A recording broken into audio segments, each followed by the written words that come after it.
Fala pessoal, e aí? Bora? Última aula da primeira semana? É isso aí, se você chegou até aqui, já está indo muito bem. Vamos terminar essa primeira semana juntos. Todo mundo segura a mão de todo mundo que a gente vai conseguir. Os sonhos serão atingidos. Você vai atingir seus sonhos, como eu ia dizer. Tá? Vamos lá. Hora de reagir. Então, Química Básica, semana 1, aula 1. Hoje vamos falar um pouco mais sobre a tabela periódica, tá? A gente vai continuar mais aquele conceito de átomo na primeira aula da segunda semana. A gente vai desenhar o nosso átomo de uma forma um pouco mais precisa, um pouco mais entendível com base nessa tabela periódica. E a gente vai começar a conectar coisas. Vai ser uma época muito boa quando vocês verem que vamos começar a juntar tanto conceitos da tabela periódica, conceito de localização, quanto o que você entende sobre o átomo. E essa junção será um dos principais pontos para que a gente compreenda a química e com isso você consiga construir conceitos mais complexos. Beleza? Mas hoje a gente vai estudar um pouco melhor a tabela periódica, tá? Essa aqui é a tabela periódica que eu estou apresentando para vocês. Como vocês podem ver, ela bem colorida, né? Você vê duas colunas em laranja, amarelo, depois um grande grupo em rosa, depois cores mais alternadas aqui.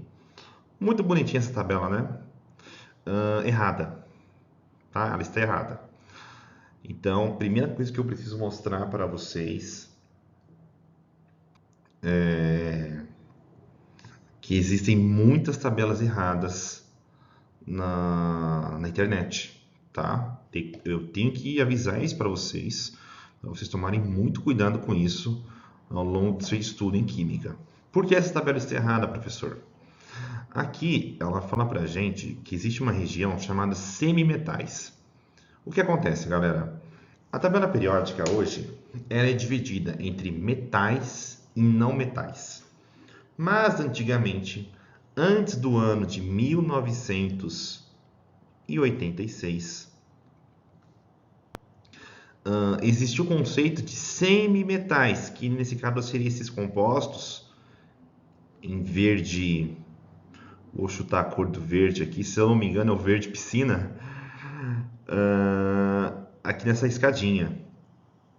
Muitas tabelas acusam que esses metais que formam essa escadinha são uma classificação da tabela periódica chamada semimetais. Tomem muito cuidado com isso. Essa classificação acabou. Ela não existe mais. Desde 1986, a gente classifica a tabela periódica entre metais e não metais, tá? Então, prestem bastante atenção. Essa tabela periódica atual, tá? Eu estou construindo uma tabela periódica no Excel, porque como eu tive essa dificuldade de achar uma tabela periódica melhor na internet, a grande maioria estava errada. Não errada, vamos usar um termo mais suave, desatualizada. Eu estou construindo uma tabela no Excel para vocês, vou disponibilizar em forma de PDF para que vocês tenham como consulta uma tabela periódica atualizada. Essa aqui é legal, mas você vê que tem alguns lugares que não dá para ler, uma resolução um pouco abaixo e tal.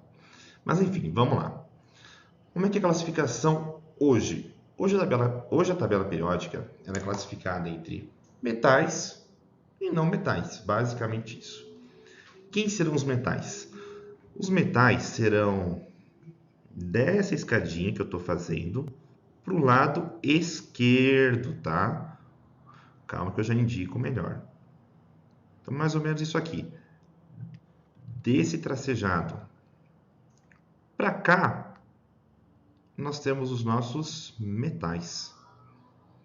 Então, se você for avaliar, grande porcentagem da tabela periódica é metálica.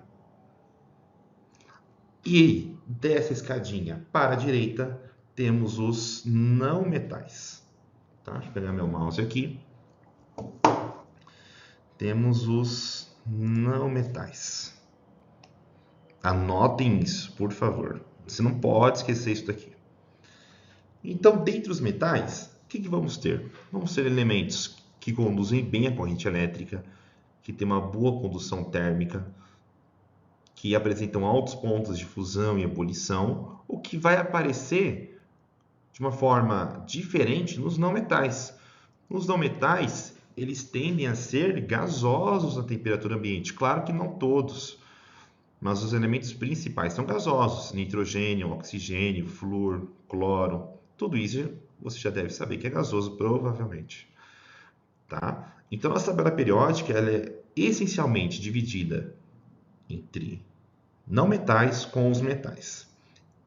Dado essa informação, o que temos que avaliar também? Famílias e períodos. Talvez você já tenha ouvido esses termos anteriormente, mas não tem muita ideia do que eles sejam. A tabela periódica, além dessa classificação entre metais e não metais, a gente meio que tem um senso de localização nela. Como seria isso? É o seguinte, cada linha vertical na tabela periódica vamos chamar de famílias. Então, cada linha vertical vamos chamar de famílias. Então, por exemplo, essa linha em amarelo é uma família. Então, famílias são todas as linhas verticais. Se eu tenho 18 linhas verticais, eu tenho 18 famílias. Ou 18 grupos, tá? Você também pode usar o termo grupo aqui, que não está errado. E as linhas horizontais? Se você for contar, a gente tem 7 linhas horizontais. Essas linhas horizontais são os nossos períodos, tá? Então, cada linha horizontal são os nossos períodos.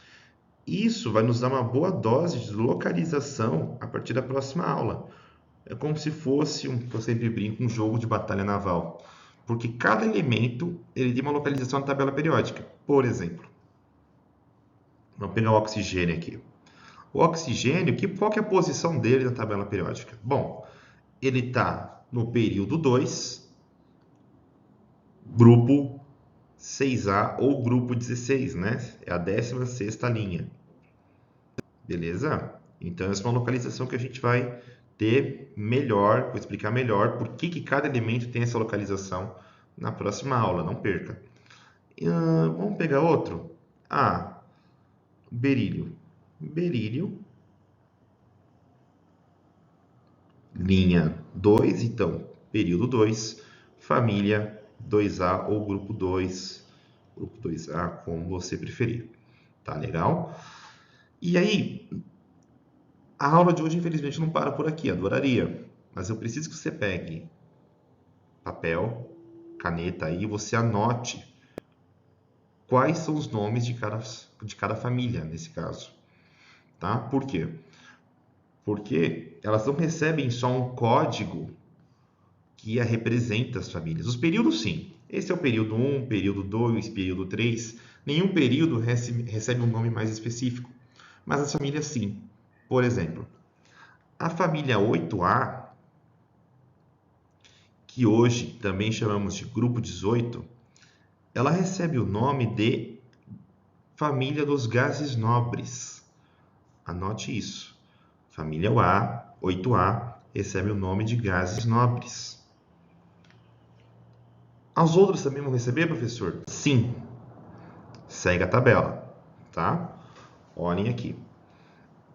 O que acontece? Hoje, ainda utilizamos duas formas de cadastro aqui das famílias. A família 1, ou família 1A, grupo 1, recebe o nome de metais alcalinos. É a parte mais esquerda da tabela periódica, é onde está o hidrogênio, lítio, sódio, potássio, que é o K, rubídio e frâncio. 3, césio e frâncio, tá certo. Tá? Em uma das aulas eu vou ensinar vocês como decorar cada elemento das famílias mais comuns em exercícios, tá? Então, hidrogênio, que no nosso caso, ele está entrando na família 1A, só que numa forma mais oficial, ele não tem família, tá? Mas lítio, sódio, potássio, rubídio, césio e frâncio entram na família 1A, que recebe o nome de metais alcalinos. Por favor, escrevam isso. Grupo 1, família 1A, metais alcalinos. Família, você pode representar essas três formas. Ou você chama de grupo 1, ou família 1A, ou metais alcalinos, grupo dos metais alcalinos, família dos metais alcalinos, serão todos sinônimos nesse caso. A ideia é que você saiba ler isso no exercício e saber a que tipo de elemento ele está se referindo. Quando eu me refiro à família dos metais alcalinos, eu estou falando da família que tem o lítio, sódio, potássio, rubídio, césio e frâncio. Tá? Fique calmo, vai ter uma aula que a gente vai aprender isso de uma forma melhor. Tá? O que acontece também? A gente tem muito essa notação de família como 1A, 2A, depois pula 3A, 4A, 5A, 6A, 7A e aqui é 8A. Mas essa notação ela tem entrado mais em desuso, tá? É uma notação mais antiga. A notação mais atual é de grupo. Metais alcalinos é o grupo 1, grupo 2, depois vem outros grupos aqui que eu já falo sobre eles, grupo 13, 14 e vai até o 18. Tá? Acho que ficou claro aqui. E isso se segue para a próxima família. A família que tem magnésio, cálcio, berílio, recebe o nome de família dos metais alcalinos terrosos, anota aí. Família 1A, metais alcalinos. Família 2A, metais alcalinos terrosos. Lembrando sempre, se você quiser chamar de grupo, chama de grupo 1, grupo 2 e tudo mais. Depois, vamos fazer um pulo nessa tabela. Vamos pular essa parte em azul. Vamos pular essa parte. Vamos para cá. Grupo 13, ou família 3A, é o grupo onde o primeiro elemento é o boro. Olha que legal. Família do boro. Então, família 3A, ou grupo 3, ou família do boro. Continuando. Família do carbono. Família 4A, família do carbono. Família 5A, família do nitrogênio. Quero que você anote isso. Você precisa fixar isso.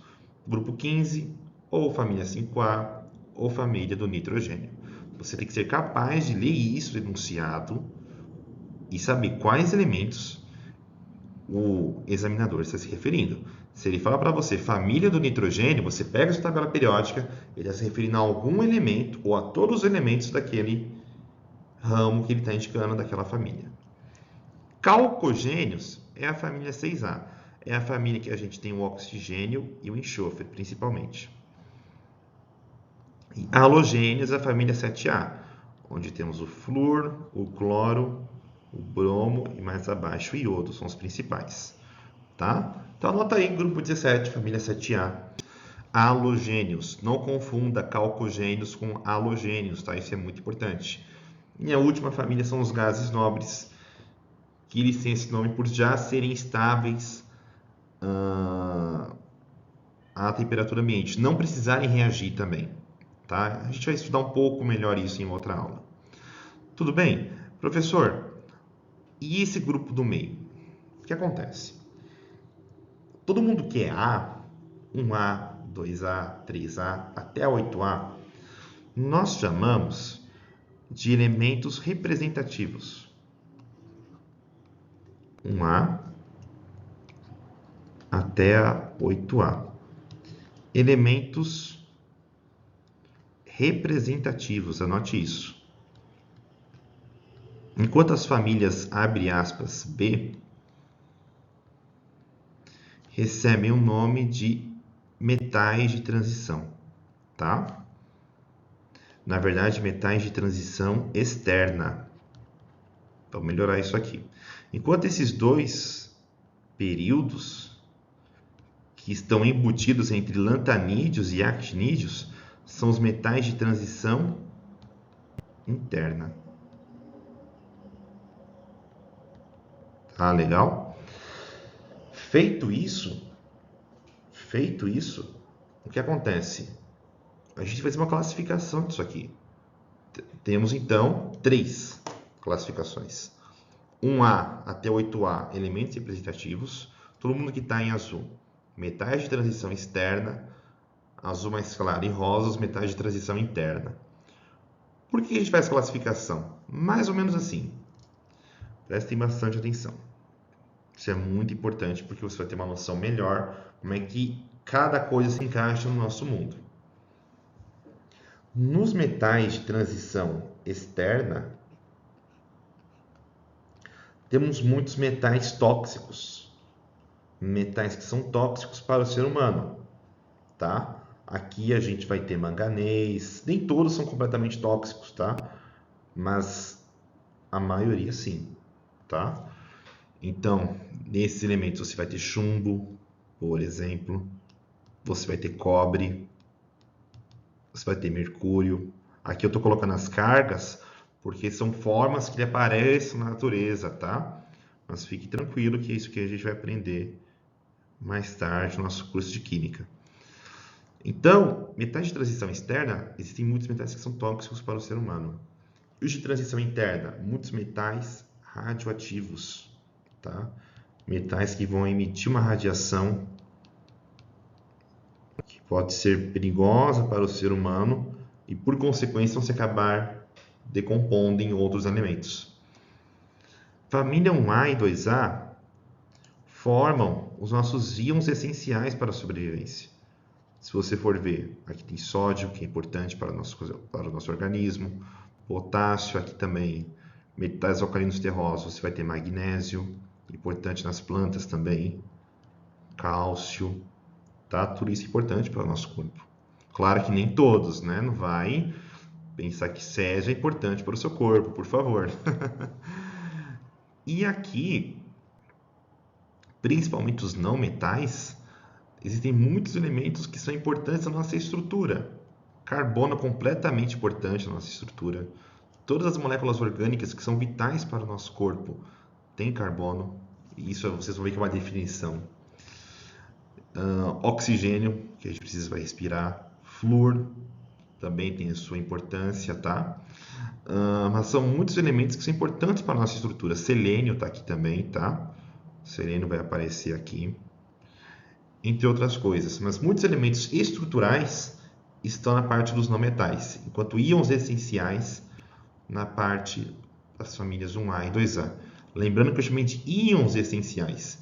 Próxima semana a gente vai aprender que na tabela periódica, exceto a família 8A, todos os outros estão instáveis da forma como eles são representados.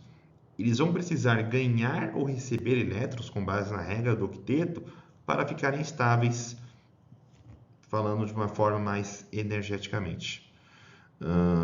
Energeticamente falando, eu uso outro termo. Enfim, eles precisam ganhar ou perder elétrons para ficarem energeticamente mais estáveis, tá? Isso vamos aprender na regra do octeto na próxima semana, então não perca. Beleza, pessoal? Era isso que eu tinha que falar, um grande apanhadão de tabela periódica. É muita coisa para lembrar, por isso que é muito importante que você anote isso, tá? Mas qualquer coisa, entre em contato com a gente, tá? Tanto com as soluções de ensino quanto comigo. Tem meu Instagram lá no início. E é isso, pessoal. Primeira semana dada, você está 18 minutos mais próximo do seu sonho. É isso, pessoal. Um abraço. Tchau, tchau.